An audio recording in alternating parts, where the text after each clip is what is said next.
여러분 안녕하십니까, 박상규입니다. 출생신고조차 안 돼서 유령아기라고까지 불리는 미등록 아기 문제가 갈수록 심각해지고 있습니다. 살해와 유기 위기에까지 내몰리는 이 유령 영아 문제를 해결하기 위한 정부의 대책을 집중 분석해 보겠습니다. 국가대표 축구 골잡이인 황의조 선수의 사생활 논란이 디지털 성범죄와 관련해 여성들에 대한 2차 가해 문제로까지 확산되고 있습니다. 의혹 영상과 사진들을 보기만 해도 죄가 된다고 하는데요. 자세히 짚어드리겠습니다. 승재현 한국형사법무정책연구원 선임연구위원 박지훈 변호사와 함께하겠습니다.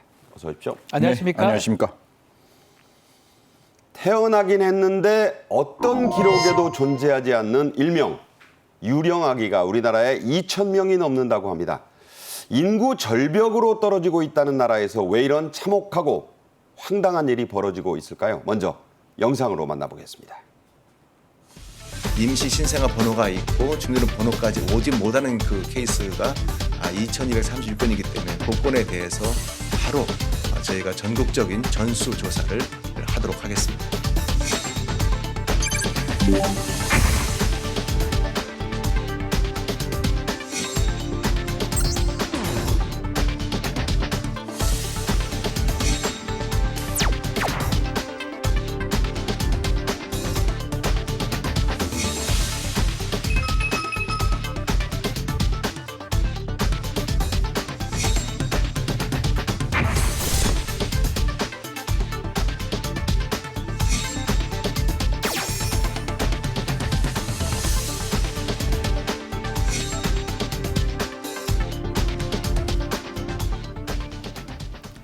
지난 6월 20일이었습니다. 수원시의 한 아파트에서 출생신고가 되지 않은 영아 시신 2구가 발견돼서 큰 충격을 줬지요. 태어난 지 하루 만에 친모에게 살해당했고 냉장고에 유기된 채 길게는 무려 4년 7개월이나 방치가 됐다고요?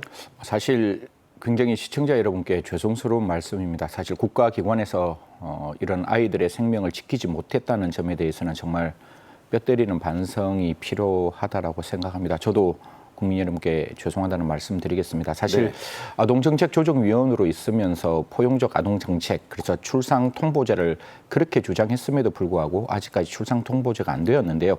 이 2명의 아이들에 대한 어떤 살인사건이 어떻게 드러났는가 하면 감사원에서 보건복지부에 이제 감사를 시작합니다. 근데 출생신고는 됐는데 이게 사실상 출생이 되어 있는, 출생은 했는데 출생신고가 되지 않은 아이들에 대한 전수조사를 하는 과정에서 밝혀졌는데요.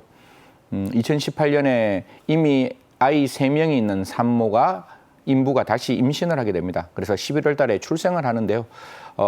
산부인과에서 출생을 하고 난 다음에 퇴원을 하고 퇴원을 해서 집에 도착하고 난 다음에 아이를 목 졸라 사망에 이르게 합니다. 네. 그로부터 다시 딱 1년이죠. 1년 지난 2019년에도 똑같은 형식과 방법으로 다시 한번 아이를 사망에 이르게 하는데요. 둘 다 병원에서 출생을 했기 때문에 출생이라는 사실은 존재하지만 그 아이들이 출생 등록이 안 되었기 때문에 사실상 세상에 존재하지 않는, 방금 우리 앵커께서 말씀하신 대로 유령 같은 존재였는데 정말 죄송스럽게도 이 2명 다 사망했다는 말씀 드리겠습니다. 네. 자, 들으신 대로 이런 끔찍한 사건이 드러난 것은 감사원의 보건복지부에 대한 정기감사 과정에서였습니다. 복지부 차관의 설명 들어보겠습니다.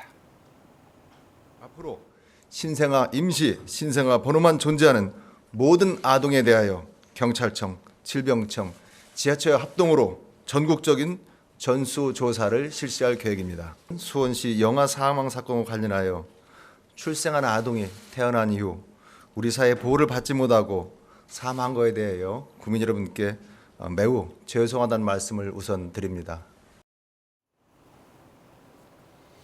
네, 감사원은 2015년부터 2022년 지난해까지 태어난 아기들 가운데 출생신고가 안 된 이른바 무적자가 무려 2,236명이나 된다고 했습니다. 자, 실제로는 훨씬 더 많다고 봐야겠죠? 지금 8년 통계입니다. 그리고 출생이 됐는데 신고가 안 된 사람 지금 나오고 있는데 경기 지역 같은 경우는 641명이고요. 네. 서울에 470명입니다. 결국 지금 수도권에 57%에 해당하고 뭐 인구수에 비례합니다. 지금 8년만 조사를 했는데 지금 약 2,000명, 지금 정확하게 2,236명 지금 나와 있고요. 네. 감사원 같은 경우는 그중에 23명을 지금 조사를 했는데 최소 3명이 사망됐고 1명은 유기 의심이 된다고 합니다. 1%를 조사를 했는데 그중에 지금 많은 수가 지금 문제가 발생했기 때문에 앞으로 더 확인한다면 더 많은 어떤 유령 아이라든지 그러니까요. 문제된 사례가 발견될 수 있을 것 같고요. 이 8년만 조사를 했는데 이렇기 때문에 사실은 더 밝혀지지 않는 사례도 더 많을 가능성도 있어 보입니다. 네, 정말 열어보고 싶지 않은 판도라 상자 같은 그런 상황입니다. 수도권의 미신고 영유아 수가 들으신 대로 전체의 과반 57%라고 합니다. 대체 왜 출생 신고가 안 된 건가요? 뭐 사실 저희들이 생각을 잘 못했던 부분이죠. 물론 세상이 변했기 때문에 부모와 자녀의 관계도 분명히 변했을 것 같은데 그냥 시청자 여러분, 제가 제 몸으로 태어난 아이를 그 아이를 병원에서 출생했는데 그 아이를 신고하지 않는다. 사실 언뜻 생각하기 어려운 일이잖아요. 그러니까요. 그리고 이럴 수는 있습니다. 뭐 출생을 했는데 옛날 같은 경우에는 그 업둥이가 제대로 크는 것을 보기 위해서 뭐 한 6개월 정도 또 지켜보던 1950년에 우리의 아픔의 역사가 분명히 있었죠. 그래서 우리 가족관계 등록에 관한 법률에 따르면 출생신고를 한 달 이내에 하지 않으면 그냥 과태료 5만 원에 지나지 않는 벌칙으로 어떤 행정벌로 만들어 놓았죠. 과태료 5만 원이라는 것은 신호 위반하는 가격보다 작은 가격일 수 있는데 왜 이렇게 작게 했는가 하면 아까 말씀드렸다시피 정말 아이를 신고하지 않는 경우가 정말 있을 수 있을까라는 생각 때문에 했는데요. 지금 같은 경우에 저희가 드러났다시피 2236명 병원에서 태어난 아이 중에 출생신고가 안 된 아이들이었고 이것뿐만 아니라 집에서 태어나는 아이들도 분명히 있을 수 있잖아요. 우리나라는. 그리고 지금은 2023년 어떻게 보면 우리가 받아들이기 어려울 수도 있지만 충분히 있을 수 있는 가능성이 있는 게 미성년자가 원치 않게 임신하고 병원에도 갈 수 없고 어머니 아버지에게도 알릴 수 없는 상황에서 좀 비정상적인 장소, 뭐 화장실이나 기타 다른 그러니까 장소에서 사건 사고로 나오잖아요. 예, 그렇게 나왔기 때문에 그런 수까지 합치면 저는 변호사님 말씀대로 2,236명이 아니라 훨씬 더 많은 숫자가 있지 않을까. 베이비 박스에 보면 그게 나오는 인원수와 교차해 보면 분명히 더 사람이 많을 수 있다, 영아가 많을 수 있다 이런 말씀드리겠습니다. 네. 조사 대상 기간인 지난 8년간입니다. 실제로 횟수로는 국가와 행정당국이 이런 걸 알고도 방치한 게 아니냐는 지적이 나오고 있습니다. 특히 질병청, 심평원이 관련 자료들을 다 갖고 있었다면서요. 지금 발견했지 않습니까? 8년 만에 발견한 게 그전에 발견할 수 없던 것을 뭔가 제도가 생겨서 발견한 게 아니에요. 이번에 조사하는 과정에서 발견한 거고요. 이미 자료들이 존재합니다. 그러니까요. 병원에서 아이가 태어나면 질병청에 뭐 결핵 예방 접종이라든지 이것 때문에 임시 번호를 부여받습니다. 네. 마찬가지로 심평원 건강보험 심사평가원이죠. 여기서도 지금 진료비 같은 것 때문에 다 알고 있고 이 자료가 데이터가 있는데 정부가 확인만 하면 돼요. 그 데이터 갖고 이 아이들이 출생 신고까지 된 건지 그것만 확인하면 되는데 이 8년간 하지 않다가 이번에 확인을 한 겁니다. 네. 확인해 보니까 지금 2,000명 이상의 이 누락자들이 발견된 거거든요. 실제로는 정부가 미리 이것을 했다 그러면 이런 희생자를 좀 줄일 수 있었지 않았을까 이런 어떤 안타까움이 지금 나오고 있는 상황입니다. 네. 자, 우리가 본 세계 경제 규모 10위권 안에 들었다. 또 OECD 회원국 된 지 오래다. 하지만 선진 외국들 사례를 저희가 좀 살펴봤습니다.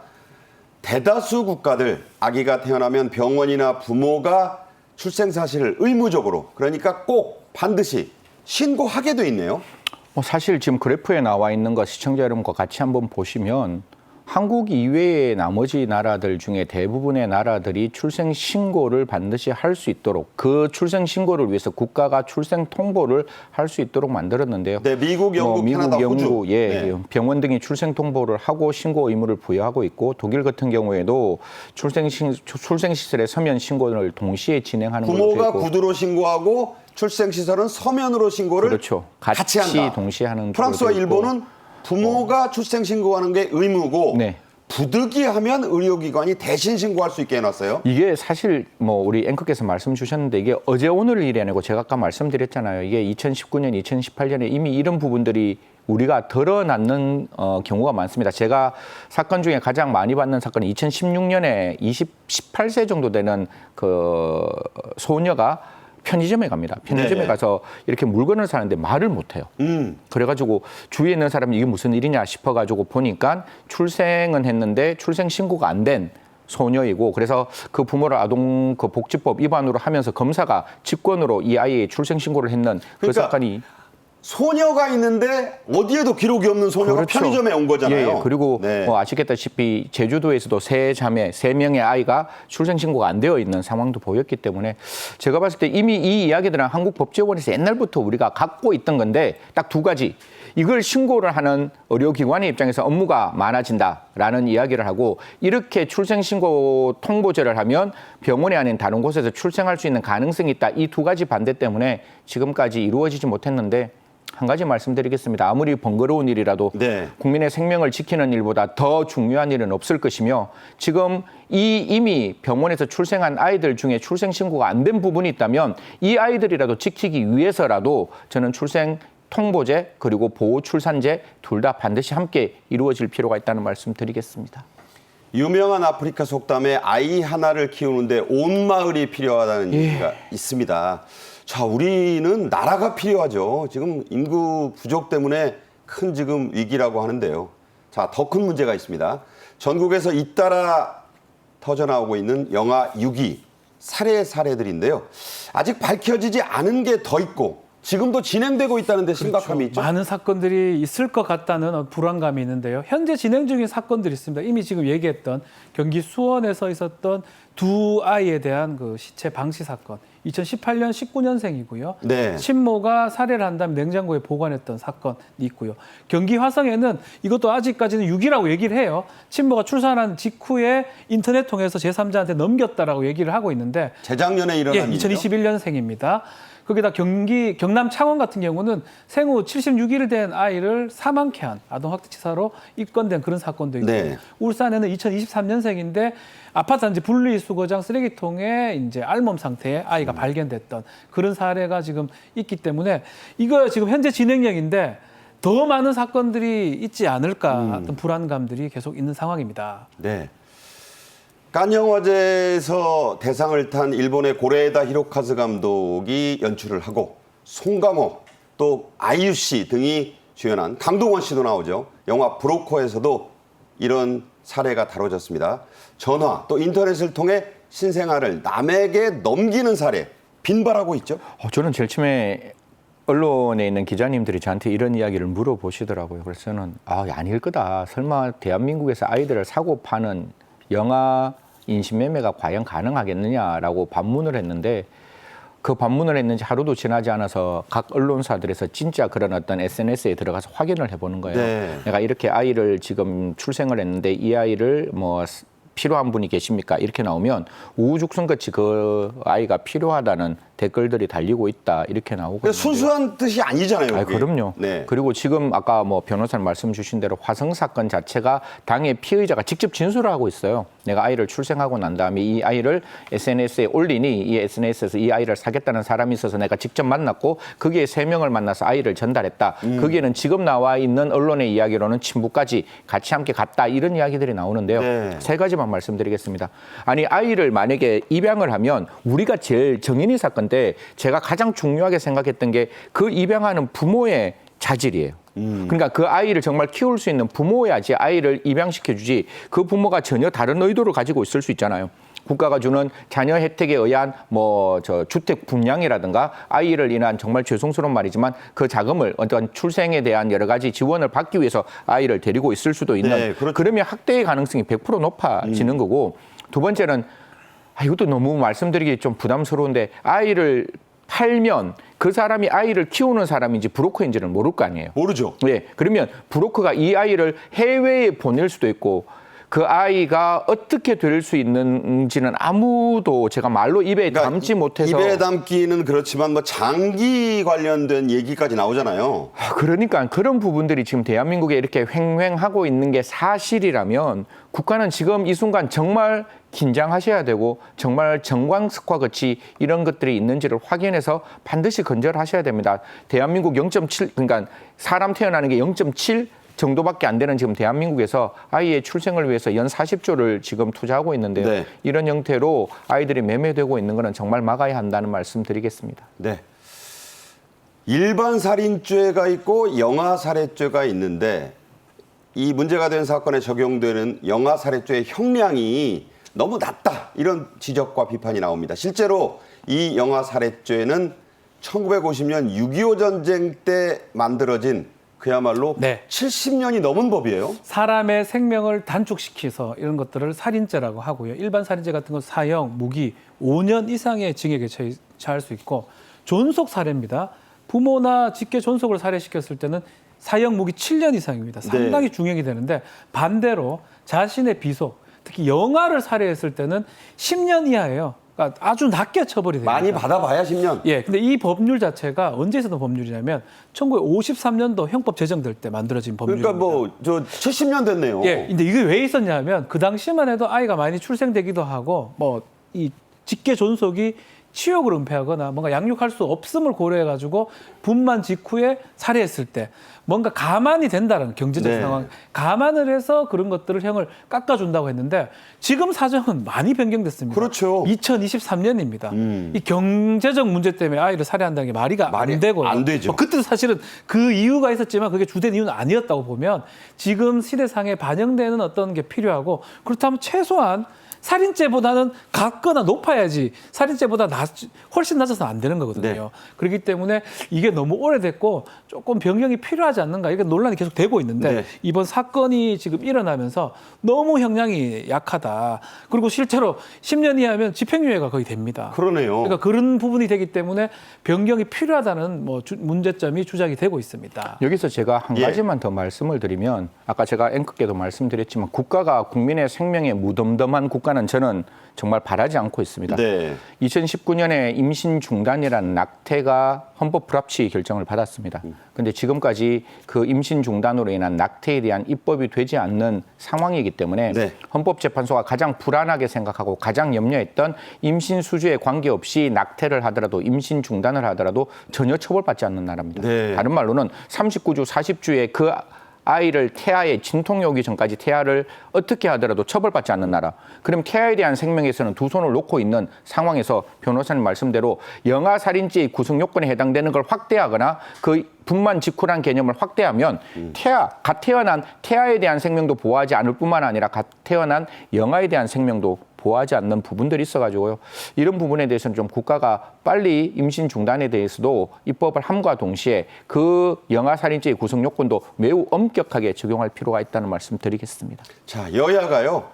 70년이 넘은 이 법을 빨리 손질해서 국격에 맞는 그 법으로 좀 업그레이드를 해야 될 때가 아닌가 그런 생각 강력하게 좀 하게 됩니다.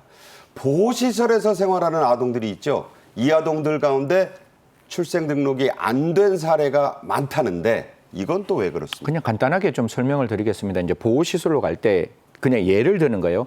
제가 이제 부인이라면 제가 이제 와이프로 외도를 해서 아이를 이제 임신을 합니다. 임신을 하고 난 다음에 이 아이를 출생을 해요. 출생을 하고 난 다음에 이 아이가 집에서 이제 갑론을박이 있는 상황에서 보호소로 가게 됩니다. 보호소로 갔는데 이 아버지 입장에서는 아이를 아무리 봐도 내 아이가 아닌 것 같은 거예요. 그래서 친생자 확인을 해보니까 진짜 친생이 아닌 거예요. 외도를 해서 태어났기 때문에. 네, 그러면 네. 아버지의 호적에서 나는 제가 내 아이가 아니기 때문에 호적에서 그러니까 가족관계 등록부에서 나의 아들로 해주지 마라고 하면 원래는 출생신고가 됐는데 이제 아버지의 아이가 아니니까 얘는 출생신고 그 번호는 지워져야 되잖아요. 그런데 어머니가 필요한데 어머니를 찾으면 좋은데 아까 보호소에 가가 있었다 그랬잖아요. 그럼 어머니를 찾기까지 시간이 걸릴 수 있잖아요. 그렇죠. 그래서 보호소에 있는 아이들이 이런 어떤 여러 가지 이유에서 출생번호를 출생신고를 하고 그 번호를 부여받았다. 즉 주민등록번호를 부여받았다 할지라도 사후에 그게 삭제되는 경우도 종종 있다, 왕왕 있다 이런 말씀 드리도록 하겠습니다. 네. 실제로요, 지난 2년간 조사를 해보니까 보호시설에 입소한 아동 269명 가운데 40명이 입소한 뒤에도 여전히 출생 미등록 상태에 있었네요. 네, 지금 2020년부터 2022년 7월까지 이 보호시설에 입소된 아동들 중에 지금 나오고 있는데요. 40명 같은 경우는 미등록이 되는데 뭐 그 중에 이제 이해가 되는 게 무연고 아동인 경우는 연고가 없기 때문에 그런 경우도 있고요. 또 부모가 해외 국적자, 불법 체류자일 때 8명이 있고 혼외자 같은 경우가 7명이 있고 또 기타 10명이 있다고 합니다. 친모와 연락이 끊긴 경우도 그렇죠. 있고. 친모가 두절되는 게 아마 네. 버리고 가는 경우라고 봐야 되겠죠. 네. 이 40명 정도가 미등록인데 이 중에 15명 정도는 이 40명 중 15명 정도는 이 복지시설을 받는 전산 번호도 부여를 못 받았다고 합니다. 아하. 그럼 사실 사람인데 사람이 아닌 거예요. 우리나라 그러니까. 아이도 아니고 아무런 혜택도 못 받고 또 충격적인 거는 이렇게 미등록 아동 269명인데 그중에 101명 정도는 아동학대 사례 관리를 받은 것으로 조사가 됐습니다. 네, 정말 심각한 문제입니다. 최근 이렇게 문제가 심각해지다 보니까 전문가들은요, 출생 통보제와 보호 출산제를 도입해서 이 문제를 좀 시급히 해결해야 한다, 이렇게 목소리를 높이고 있습니다. 그런데 18대 국회부터 제출된 관련 법안 무려 15건이나 됩니다. 왜 이렇게 늑장을 피운 건가요? 제가 가끔 국회에서 이렇게 공청회에 가면 제가 진짜 너무 화가 날 때 했던 소리 중에 하나가 표가 되지 않으면 국회의원들께서 이렇게 신경 안 쓰시면 안 된다라는 말과 함께 그러면 저는 또 다른 시민운동을 할 겁니다. 아이들이 태어나자마자 투표권이 시행될 수 있는 나라를 만들겠습니다라는 말씀을 드리고 있는데요. 네. 사실 이게 관심이 없는 영역일 수도 있고 표가 안 되는 영역일 수도 있는데 생명이라는 것은 제가 거듭 말씀드리지만 결코 표의 문제가 아님에도 불구하고 당연하죠. 지금까지 이렇게 미루어져 왔습니다. 아까 제가 서두에 간단하게 좀 이렇게 말씀드렸는데 의료기관에서의 업무가 많이 늘어난다는 이유 때문에 첫 번째 의료기관에서는 반대를 했는데 이번에 법사위에 올라간 법안을 보니까 이렇게 하더라고요. 아까 의료기관에서는 출생을 하면 그 진료비를 받기 위해서 심평원에 신고를 하잖아요. 이건 자기가 네네. 돈을 받아야 되니까 당연히 신고를 한단 말이에요. 그러면 심평원이 그 기록이 있잖아요. 그러면 심평원이 지자체에 통보해 주는 걸로. 그러면 그 의료기관의 업무 분장이 늘어나지 않는 거잖아요. 예. 그러니까 심평원이나 국가기관이 보건복지부의 산하기관인데요. 거기서 좀 하면 어떨까라는 좀 나름대로의 굉장히 좀 이렇게 합리적인 법안이 나왔다는 것과 또 아까 제가 말씀드렸잖아요. 그러면 병원에서 이렇게 출생 통보를 하면 정말 숨기고 싶은 경우에 있어서 병원에 안 가고 또 이렇게 다른 장소에서 아이를 출생할 수 있는 가능성이 있기 때문에 보호 출산제를 만들어서 병원에서 출생했다 할지라도 내가 나의 아이가 아니라는 걸 이야기해 줄 수 있는 그런 보호 출생제를 만든다. 그러면 국민들 입장에서 그게 말이 되냐라는 말을 할 수도 있어요. 네. 왜 그걸 숨겨주느냐라고 하는데 제가 말씀드립니다. 그러니까 어머니 입장에서는 아이를 숨길 수 있다는 요 내용과 아이의 생명을 지키는 것 중에 우리가 무엇을 선택할 것이냐. 네. 아이의 생명을 지키는 걸 그렇죠. 선택해야 되잖아요. 그러면 그 어머니에게 익명성을 보장하고 그 아이가 전인격적인 주체로서 국가에서 커나갈 수 있도록 만드는 게 중요하기 때문에 보호 출산제는 출생제는 반드시 필요하다라는 말씀드리겠습니다. 제가 왜 출산이란 말을 안 쓰는가 하면 사람이잖아요. 사람인데 어떻게 산자, 한자로 산자, 뭐 이게 물건이잖아요. 그래서 출생, 태어날 생자를 적는 게 저는 우리나라에 맞는 어떻게 보면 아이에 대한 인지 감수성이 좀 높은 단어라고 생각해서 출생이란 단어를 쓰고 있습니다. 네. 출산이 아니라 출생이다, 생명이다, 이런 얘기죠. 만시지탄이고 다행스러운 것은요, 6월 28일에 의료기관의 출생신고 의무를 부과하는 출생통보제 법안이 국회 법사위 소위를 여야 합의로 통과했다는 겁니다. 네, 지금 그저쩌면 다행이죠. 두 가지 제도 중에 이제 보호 출산제는 아직 논란이 좀 되고 있습니다. 네. 혹시나 잘못되게 운영될 수 있기 때문에 그 부분 때문에 아직까지 논의가 되고 있는데 이 출생 통보제 같은 경우는 지금 소위를 통과했어요. 아마 본회의 간다 그러면 좀 빨리 될 것 같은데. 여야 이견이 없잖아요. 예, 이거는 사실은 너무나 해야 될 거를 안 했고 그 의무를 규정하는 겁니다. 지금도 사실은 연결고리만 없을 뿐이지 사실 다 되고 있거든요. 네. 승재원 의원이 조금 말씀을 했지만 의료기관에서 아이를 출생을 하거나 아이가 낳게 되면 심평 어떻게 건강보험 심사평가원에 보고를 다 합니다. 돈 받아야 되니까 네. 당연히 하고요. 거기서 지자체로만 통보할 수 있는 건 하나만 연결고리를 하는 게 이 법입니다. 네. 가족관계 등록 관련 법률을 개정한다는 거고 이거는 아마 곧 통과가 될 것 같고 출생통보제는 아마 곧 시행이 될 수 있을 것 같습니다. 네, 빨리 시행이 돼야겠지요. 여당과 정부는 유령 영아의 비극을 막기 위해서 출생통보제와 보호출산제를 함께 도입해야 한다 그런 입장인데요. 자, 이 밖에 필요한 조치 어떤 게 있을까요? 사실 저희들은 교수가 아니잖아요. 사실 오늘 당장 아이의 생명을 보호해야 될 제도가 있으면 그 제도를 빨리 국민들에게 알리고 국가가 시행하는 게 필요한 게 저희들이 세금 받고 하는 일이기 때문에 가족관계 등록에 관한 법률에 따르면 아이의 출생을 하지 않음으로써 아이가 생명, 신체, 재산상의 이익에 현저한 위험이 발생할 수 있는 경우에는 검사와 지자체가 직접 출생 신고를 할 수 있도록 법이 규정되어 있습니다. 지금 출생신고가 안 되는 아이들 생명에 위험이 있는 것이고 출생신고가 안 되면 분명히 기초 예방 접종이 안 되는 것이고 의무 교육을 받을 수 없는 것이고 이런 걸 따지면 분명히 아이의 생명, 그다음에 신체, 재산상의 이익에 현저한 불이익이 있기 때문에 지금 2236명 중에 제대로 조사를 해서 저는 법안, 출생통보제, 그다음에 뭐 보호출산제 이거 기다리지 말고 검사, 지금 각 지청에 있는 그 인권보호관들이 있거든요. 그 보호관들이 정말로 아이들 중에 출생신고를 할 만한 아이들은 직접 출생신고 하도록 하시고 지자체에서도 이미 감사원에서 2236명 명단 다 있으니까요. 그 중에서 정말 출생신고가 필요한 아이들에게는 지자체장이 직접 우리 법령에 근거해서 지금 당장 출생신고할 수 있도록 했으면 좋겠다라는 말씀 드리겠습니다. 네, 두 분 말씀 종합해 보면 법만 기다리지 말고 할 수 있는 것은 빨리 하자 이런 얘기가 되겠습니다. 자, 다음 주제로 넘어가죠. 요즘 황의조란 이름이 인터넷 검색어 상위에 오르고 있는데 축구 때문이 아닙니다. 축구 국가대표 골잡이 황의조 선수가 최근 사생활과 불법 영상 유포 논란에 휩싸였는데요. 사생활 의혹 영상이 인터넷에서 수천 원씩에 거래되는 진풍경까지 벌어지고 있습니다. 무심코 재미삼아 보다가는 그것만으로도 형사처벌을 받게 된다고 하는데요. 황 선수와 사귀었다는 여성 A씨의 폭로, 사생활 사진에 등장한다는 다른 여성들의 2차 피해도 새로운 쟁점으로 떠오르고 있습니다. 주제 영상으로 만나보시죠.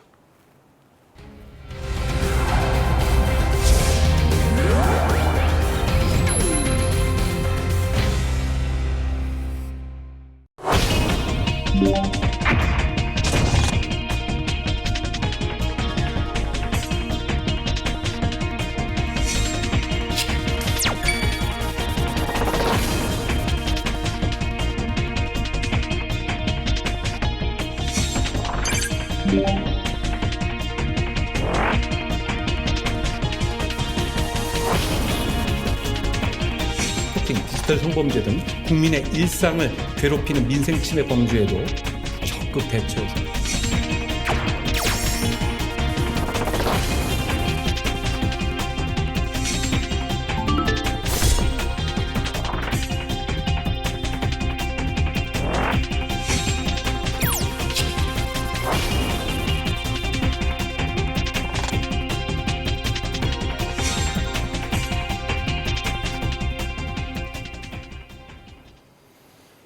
봤다 안 봤다 너는 봤냐, 요새 점심시간에 화제 중 하나라고 합니다. 황의조 선수의 사생활 의혹 영상 유포, 자 어떻게 이루어진 건가요? 자, 이제 황의조 선수의 이제 여자친구였다라고 주장을 하면서 이 글을 올리기도 하고 영상 같은 게 이제 유포가 됩니다. 지금 말한 것처럼 그 영상을 뭐 돈 주고 사기도 한다고 하고 봤냐 안 봤냐 이런 얘기가 하는데 황의조 선수 입장에서는 그 영상 예전에 그리스 어디 있을 때 그 휴대전화가 도난받았고 그래서 유출된 거라고 얘기를 하고 있고 그 SNS 주장은 잘못된 것이다. 뭐 가스라이팅에 의해서 누구를 뭐 연예인을 만나거나 한 적 없다라고 얘기를 하니까 또다시 이 사생활 폭로하고 있는 이 여자친구라고 주장하는 사람 입장에서는 그게 맞다면 더 공개하겠다. 사과하지 않으면 얘기를 하면서 지금 논란이 일파만파 커지고 있는 그런 상황입니다. 네, 자 말씀하신 대로 이렇게 논란이 심해지자 황의조 선수 예정했던 팬미팅 등 공식 행사 일단 모두 취소했네요. 뭐 지금 상황에서는 취소할 수밖에 없는 상황이 아닌가 그렇게 생각합니다. 사실 뭐 저희 같은 형사법 전문가도 이 동영상이 어떻게 촬영됐는지를 알 수 없는, 뭐 저도 보지도 못했고 듣지도 못했던 영상이기 때문에 다만 세 가지의 법리적 검토는 필요하겠죠. 이게 성인이 정말 동의를 해서 이 영상 찍는 건 저는 죄 아니라고 생각합니다. 그건 각자의 사생활의 영역인데 지금 이게 동의를 받고 찍었는지도 모르겠고 네. 그럼 1. 동의받지 않고 찍었다면 그 자체로 불법이고 둘 다 동의를 해서 지금 찍었다면 그게 절대로 유포가 되면 안 되는 거잖아요. 네. 둘 사이만 있어야 되는데 그게 지금 무차별적으로 유포되고 있기 때문에 사실 이런 부분 때문에 황의조 선수의 입장에서는 스스로 2차 가해의 당사자가 될 수도 있을 뿐만 아니라 2차 피해의 당사자도 될 수 있는 부분이라서 네네. 이런 부분에 대해서는 조금 수사가 진행되어야 하지 않을까. 지금 서울경찰청에서 수사하고 있다니까요. 이 부분 조금 들여다봤으면 좋겠다는 말씀 드리겠습니다. 네. 이 황의조 선수의 소속사도 SNS를 통해 입장을 밝혔습니다. 문제가 된 이 의혹 영상들은 불법 촬영된 건 아니다. 이런 입장을 특히 강조했고 분명히 했습니다. 자, 왜 이 부분을 강조했다고 보시나요? 자, 크게 세 가지입니다. 특히 불법 촬영된 게 아니다. 뭐냐면 우리 형법상으로 뭐 이거는 성폭력 처벌 특례법에 있는 내용이긴 한데요. 불법 촬영은 사실 의사에 반해서 찍었을 때 처벌이 되는 겁니다. 막 그런 의미에서 불법적인 촬영은 아니다라고 소속사에서 얘기를 하고 있고요. 그거 말고도 다른 SNS에 올라온 글들이 있습니다. 네. 업로드된 내용 자체도 전혀 사실과 맞지 않다라고 얘기를 하고요. 예. 앞으로 이 영상을 다른 방식으로 올리거나 보거나 하면 대응을 하겠다. 불법에 대해서 법적인 대응을 하겠다라고 이 세 가지의 어떤 방침에 대해서 지금 밝히고 있는 상황입니다. 네. 자, 쉽게 말씀을 드리자면 상대방의 동의 없이 촬영된 영상이면 황 선수가 이 무거운 법적 책임을 져야 하지요. 그래서 일단 이 부분에는 단호하게 선을 그은 것이고 사실 무근의 영상 유포에 대해서도 책임을 지라 이런 얘기입니다. 앞서 얘기가 있었지만 그리스에서 핸드폰을 잃어버렸다라고 이제 황 선수는 주장하고 있는데 이것도 같은 맥락이겠죠? 그렇죠. 아까 제가 말씀드렸다시피 우리나라의 그 성폭력 처벌 특례법에 따르면 제가 그 구하라 사건 때 이것 때문에 굉장히 한 4가지 이제 성폭력 특별법 조항을 만들었는데 첫 번째 이게 불법 촬영물 중에서도 복제 또 복사를 하면 그건 처벌이 안 됐거든요. 그래서 불법 촬영물뿐만 아니라 복제물도 처벌하는 거로 갔는데 양 당사자가 합의 보면 그건 죄가 아니죠. 그래서 휴대폰을 가지고 있었는데 그 휴대폰이 도난을 당했는 거예요. 도난을 당하면서 도난당하고 난 다음에 협박을 받았다라고 황의조 측에서는 주장을 하는데 그래서 이 영상을 알리겠다. 그러니까 어느 정도의 어떠한 것을 좀 해달라라는 이야기가 있었는데 안 해주니 이제 이런 이야기가 나왔다고 보면 여기서부터는 이제 불법이죠. 동의받고 찍혀 있는 그 영상을 제3자에게 주면 황의조 선수도 그 피해자가 되고 네. 그 나와 있는 또 다른 여성도 피해자가 될 수 있는 거예요. 왜냐하면 동의를 받고 찍은 그 영상물이 상대방의 일방이든 혹은 제3자에 의해서 그 영상이 유포되면 처벌하도록 되어 있었거든요. 네. 구하라 사건에서도 기억하시는지 모르겠지만 당사자가 합의된 사건을 남자가 이거를 바깥에 알리겠다라고 협박하면서 문제가 되었거든요. 그래서 합의된 영상물이라 할지라도 그 일방 당사자가 합의에 그러니까 동의를 받지 않고 유출을 하면 처벌할 수 있도록 만들었고 꼭 이 말씀 드리겠습니다. 지금 뭐 1,000원, 2,000원, 3,000원 이래 나오는데 소지하거나 시청해도 분명히 처벌받도록 되어 있으니까요. 관심 두지 마시고 절대로 그런 어떤 문자가 올라오면 한 번이라도 클릭해서는 안 된다. 우리가 갖고 저장하는 것뿐만 아니라 제가 입법 만들 때 스트리밍으로 쓱 지나가는 것도 분명히 시청과 소지로 생각할 수 있는 가능성이 열려 있도록 법을 만들었기 때문에 절대로 보시면 안 된다는 말씀 드리겠습니다. 네. 황의조 선수 측은 처음 게시글을 올린 사람뿐 아니라 그러니까 여친도 아니고 그렇게 주장도 하고 있습니다. 그 A씨뿐 아니라 동영상을 유포한 사람들에게도 엄격한 법적 책임을 묻겠다. 이런 입장이죠? 이 변호인 입장에 따르면 여자친구를 사칭했다라고 표현합니다. 뭐 이건 조사가 필요하겠죠. 그래서 협박 메시지 올린 사람, 이 당사자도 고소장을 제출한 상황이고 협박 등등 통신, 정보통신망법 위반입니다. 그리고 영상을 올린 사람들.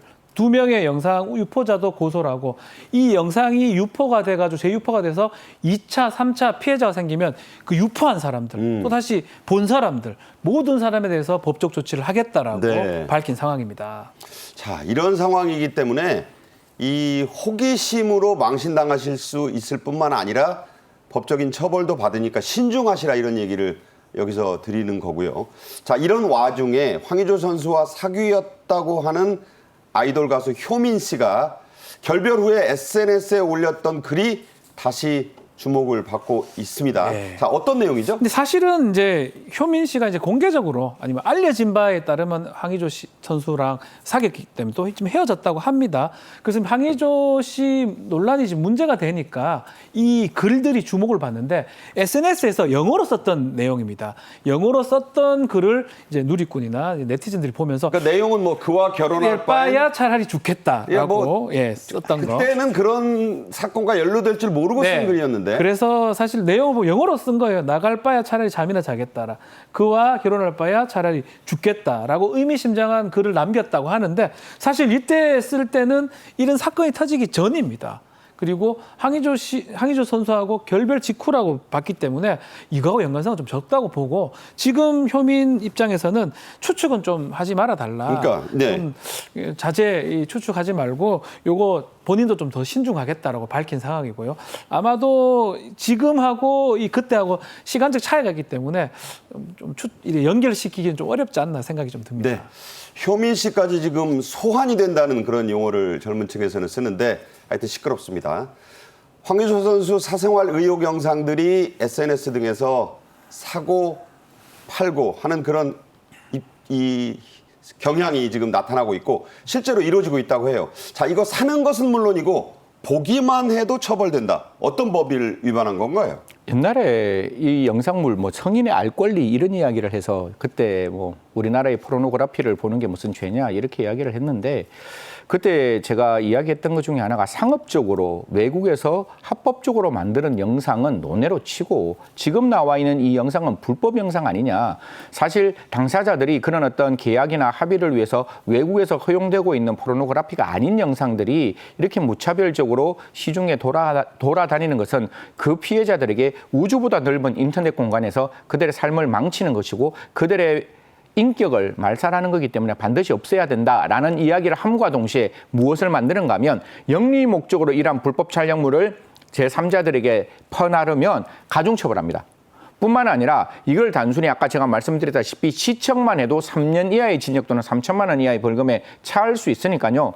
좀 이런 부분에 대해서는 좀 무감각했으면 좋겠다라는 말씀 드리겠습니다. 분명히 그게 나온 당사자들은 우리가 그걸 보고 성적 유해의 대상으로 소비하라고 만드는 영상은 절대로 아니기 때문에 저는 뭐 가끔가다 그런 말씀 들어요. 성인들이 왜 이런 거 촬영하느냐. 그건 그들의 자유입니다. 그걸 우리가 그까지 막을 수는 없는 일이잖아요. 그 대신 그게 우리가 그 영상을 보고 소비하는 것은 아니라고 생각하기 때문에 절대로 소비해서는 안 된다는 말씀 드리도록 하겠습니다. 처음에 1분짜리 그 사생활 영상이 4편 올라왔다가 4분 만에 삭제가 됐다가 이게 다른 사람 손에 넘어간 것 같다는 그렇죠. 얘기예요. 이게 아까 제가 그래서 복제물이라고 말씀드렸잖아요. 옛날에는 그 영상물이 원본인데 그 영상을 다시 복제해서 퍼나르면 죄가 안 됐어요. 얼마나 어처구니 없는 그게 우리나라의 죄형법정주의 유추해서 금지 때문에 처벌이 안 되었단 말이에요. 그런데 지금은 영상물뿐만 아니라 복제물도 가능하니까 그 영상을 지금 복제해서 퍼나르더라도 그 복제물을 시청하더라도 처벌받을 수 있으니까요. 그 부분도 매우 좀 유의해 주셨으면 좋겠다는 말씀 드리겠습니다.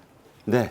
자, 2차, 3차 가해 문제도 심각합니다. 심지어 이 유포된 영상 속에 나오는 상대 여성의 얼굴이 모자이크 처리 없이 그대로 공개됐다고 하는데 자, 이렇게 된 부분은 어떤 처벌이 가능합니까? 아까 제가 말씀드렸죠. 아까 황의조 지금 이 영상이 누군지는 몰라요. 이게 지금 저 폭로에 있는 이 여성인지는 모르겠고 그냥 예를 들어서 황의조 씨 제3의 여성이라고 이야기하겠습니다.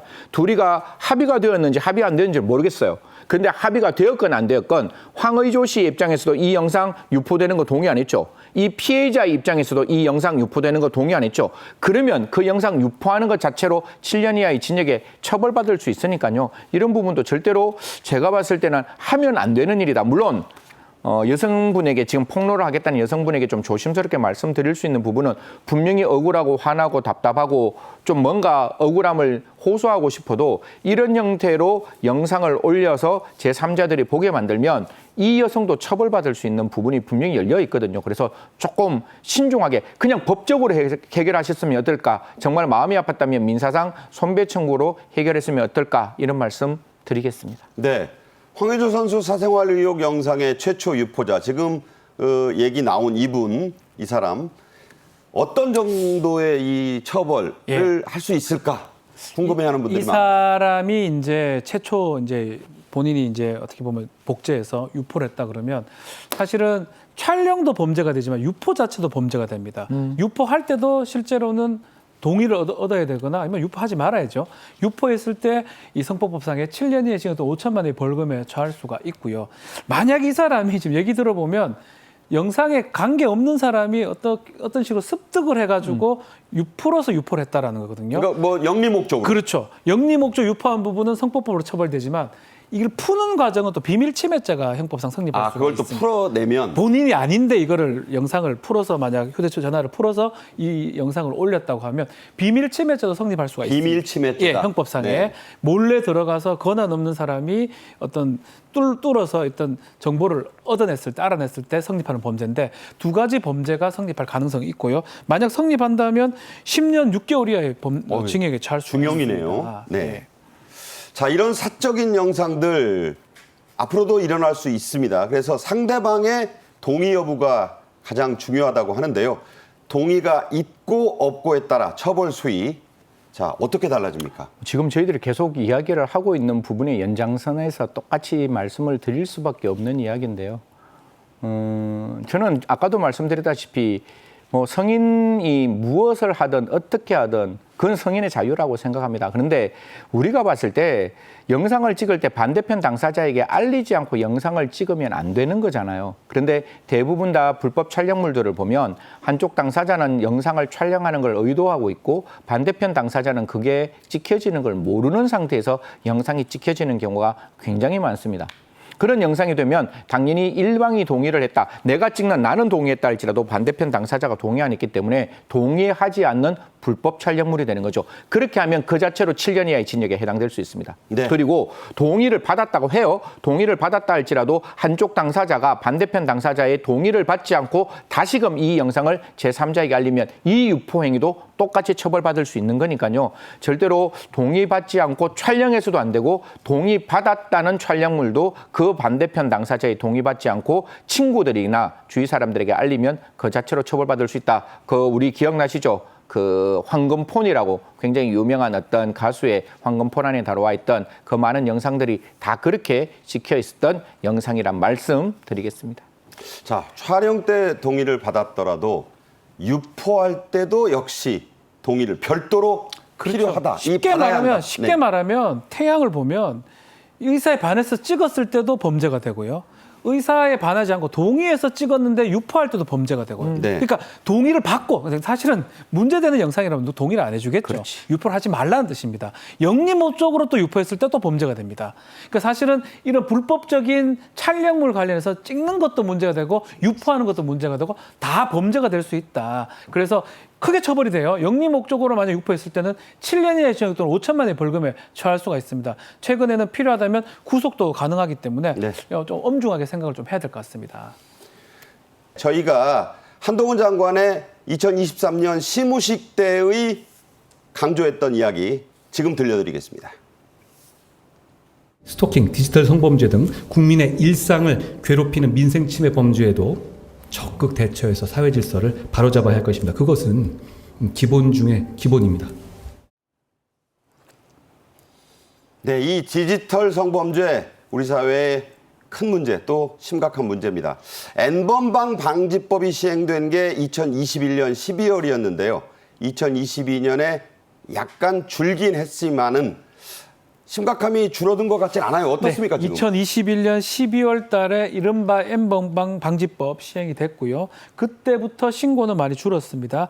그렇지만 디지털 성범죄 관련해서 신고는 줄었지만 범죄 정보를 요청하는 것은 많이 늘어났고요. 특히 사이버 성폭력 수사를 위한 범죄 정보 요청은 지난해는 매우 많았습니다. 1,468건으로 더 증가한 3년 사이에 2배가량 증가한 그런 상황입니다. 네. 이 디지털 성범죄를 원스톱으로 방지하기 위한 ARS 시스템이라는 게 있다고 합니다. 자, 이건 어떤 건가요? 이게 방송통신심의위원회에서 갖고 있는 겁니다. 사실 방송통신심의위원회가 이러한 어떤 전화 한 통을 하면 그 피해자가 원하는 것을 다 이루어 주겠다. 쉽게 말하면 피해자 입장에서는 우주보다 넓은 인터넷 공간 안에서 나의 영상이 지워지는 걸 가장 원할 거잖아요. 가해자의 처벌도 원하지만. 그러면 그 피해자가 원하고 있는 영상을 신속하게 지울 수 있는 가장 우리나라의 주무부서는 이 방송통신심의위원회 그리고 여성인권진흥원이 두 가지가 있습니다. 그 경우에 사람이 피해자가 찾아가서 A 곳에 가고 B 곳에 가고 C 곳에 가서 다 이야기하기 힘드니 한 곳에서 좀 해결하라. 그래서 전화 한 통으로 해결하겠다고 하는데요. 이 중에서 이제 법무부도 똑같은 지금 대통령 업무보고에서 똑같은 이야기를 했습니다. 피해자 원톱 지원 시스템을 만들어서 이러한 성폭력 범죄뿐만 아니라 나머지 범죄에 있어서도 그 법무부가 시민은 한 곳에 찾아가서 이야기하면 나머지는 국가가 해줘야 되는 거잖아요. 그런 제도를 만들려고 하고 있으니까요. 조금 이제 번거롭더라도 조금만 기다려 주시면 피해자를 위한 피해자에 의한 피해자의 국가가 될 수 있도록 최선을 다하겠다는 말씀 드리겠습니다. 이런 디지털 성범죄 피해자들은 인터넷에 퍼져 있는 그 자신의 문제 영상을 지우기 위해서 디지털 장의사라고 불리는 사설 업체를 찾기도 합니다. 하지만 한계가 뚜렷하지요. 그래서 정부에서도 이런 서비스를 개발해서 시범적으로 제공하고 있다고요? 그렇죠. 잊혀질 권리, 디지털 잊힐 권리 이 얘기가 지금 계속되고 있는데 결국은 사설업체가 한계가 있기 때문에 개인정보보호위원회입니다. 지난 4월 24일 날 실시하고 있는 지우개 서비스라고 하는데 이게 지금 이달 초 2,700건에 달할 정도로 많은 사람들이 이용을 하고 있다라고 하고요. 특히 이제 만 24세 미만의 아동 청소년의 개인정보가 담긴 온라인 어떤 게시물 삭제 요청을 하고 있는 그런 상황이고 이 사설업체로만 해서는 디지털 장의사라고 표현하는데 한계가 있기 때문에 국가가 이런 어떤 일들을 해줄 필요가 있다라고 사설업체 등에서는 환영한다는 입장도 밝힌 상황입니다. 네, 이 디지털 성범죄물을 3분 만에 삭제할 수 있는 요새 용어로 거의 순삭 수준인데 그런 시스템도 개발한다고요? 뭐 이미 개발될 수 있고 개발했어야 한다고 생각합니다. 우리나라 같이 IT 강국에 지금 우리가 보는 지금 이 시청 영상도 디지털 이진법의 숫자거든요. 올라가면 저희 디지털 이진법 숫자와 우리 박 변호사의 이진법 숫자가 달라요. 그러면 제 고유값 해시값을 잡아놓고 저만 지우면 되는 거잖아요. 이거는 이미 할 수 있는 일인데 하지 않았다라는 점을 말씀드리고 지금이라도 진짜 앵커 말씀대로 순삭할 수 있는 그래서 피해자가 안심할 수 있는 나라 만들어졌으면 좋겠다는 말씀 드리겠습니다. 네. 자, 정확히 법을 알고 대처해야 망신도 피하고 형사처벌도 면할 수 있습니다. 조심하세요. 승재현 한국형사법무정책연구원 선임연구위원 박지훈 변호사와 얘기 나눴습니다. 고맙습니다. 네, 감사합니다. 감사합니다. 네. 오늘 저희 정책엔 이슈가 준비한 소식은 여기까지입니다. 시청해 주신 여러분 감사합니다.